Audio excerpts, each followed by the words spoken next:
three things we're going to need with our Hayward skimmer that we bought separately. A brush of your choice.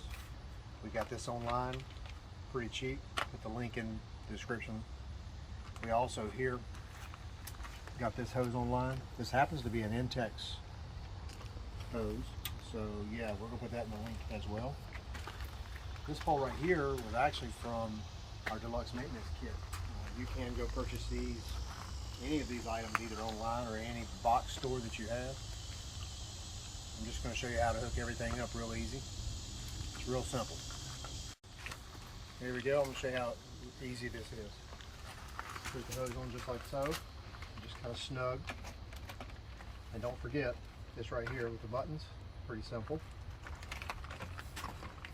Now, get this in here. Okay, we're going to fill our hose slowly. We're going to try to push all the air out. Remember, this is a water pump, not an air pump. We don't want to go airbound. We have the potential for burning your pump up if you do things like that.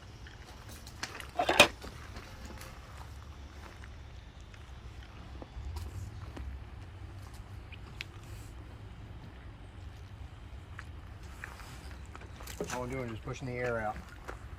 Watch this right here on top. I'll show you guys. You want to know you've got it right? Your water should come out right with you, and there it is. So now you know you've got all water and no air. Next, put this outside. And now, where we put this on the basket, make sure you got all your air out. Hook it up right here. This is it. Done. Now we're going to turn the pump on. This is what you don't want. You don't want it off center or up or down catty cornered. You want it directly down on top, like so, and that's where all your vacuuming comes. If you have it up like this right here, there's more air, more water coming in from right there, and it's and so basically you could be vacuuming and wasting your time, right? And not know it. Exactly. The reason we went with Hayward this year, well, first off, in the last video, I was scared. I was scared to death of it, but it's the best thing we did for our pool. I love it. It's the ease of connecting and disconnecting. The old one that we had, we like it. I still like it, but I always had to, it was hooked here, I always had to take the basket off, I had to take everything off, I had to disconnect from this fitting here. It was just kind of, it was cumbersome. So that's the best thing we've done so far. I love it. A lot of people were asking what we were doing with our inside skimmers. Well, the gray baskets are still there. And on the inside of the gray baskets are black hats or strainer hole plugs. And then on the outside here, we also had a couple extras laying around, the black caps. Same here. We've got both of them capped off. And that's how we prevent the water from coming out of the pool. And they're working so far. Here's a big pile right here. This makes it so much faster than what we used to have. It goes directly into the sand. Very good filtration. And so after you do this, you would be backwashing afterwards. Correct. Because the key is to keep your The key is to keep your pump clean. Yep. And everything will stay clean. It just keeps recycling the process. If you've got extra like this, excess dirt, let's say excess, this is kind of dirty for us. I mean, I don't like to leave this thing like this, but we've had a lot of rain the last couple of weeks. Haven't had a chance to run the pump a lot, and it's been driving me nuts.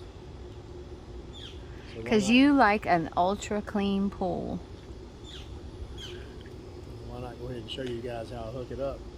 I'm actually having fun. In the pool with it, you can't beat this. And I know somebody that has one of these pools that's already been through 2 pools just in the short time we've had ours. Yep. Because they don't take care of it. Yep. I mean, it's one thing to have, good times in your pool, but it doesn't take but 5 to 10 minutes every day to rinse your pool off, get all your salt off if you have a saltwater pool, or to tidy up the area so that your stuff's not in bad condition and exposed to rust. like to add just one thing. You can vacuum to waste, but I'll tell you this, it drains the water very, very fast. And if you drain it too low and it goes below the suction point on your skimmer over there, now you're sucking air. Remember what I said earlier, it's a water pump, not an air pump, so you have to be mindful of that. If you're gonna do the backwash, or if you're gonna vacuum to waste, I would highly suggest you be outside of the pool, so when your water level starts dropping, you can turn the pump off and go back into filtration mode.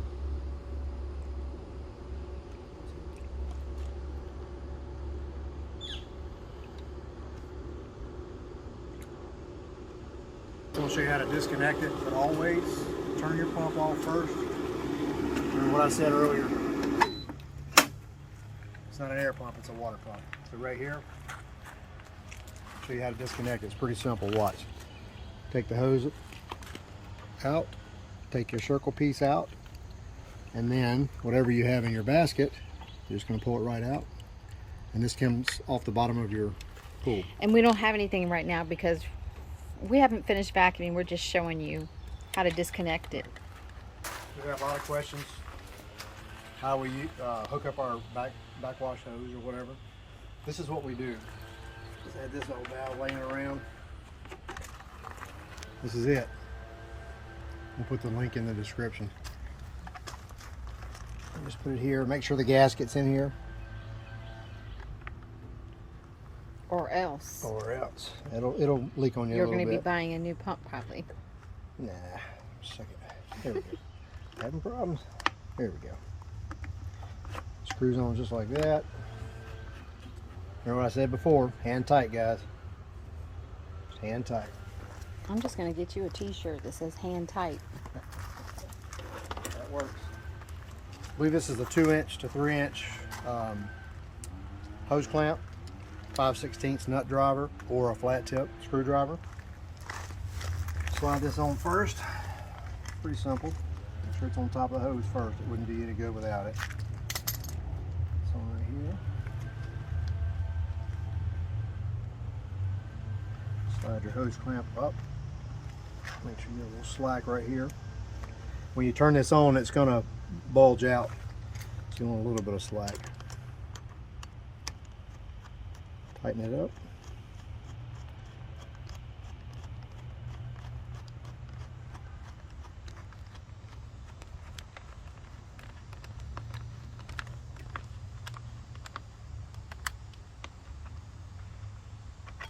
Remember, you're tightening on plastic, so don't overdo it.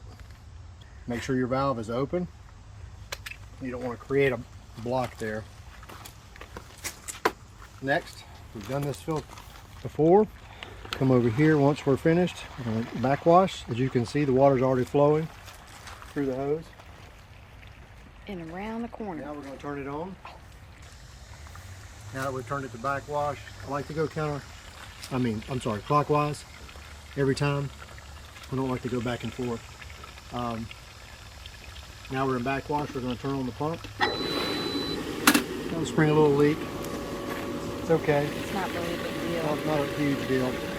Here, the sight glass got a little bit of sand in it. What it's doing is going in there and fluffing up the sand, I guess, cleaning it a little bit. You could always go to the end of the hose and look and see. But I know what it looks like. Some of it can be yucky. So once we've done this for a minute or so, 30 seconds, whatever your preference is, or once your sight glass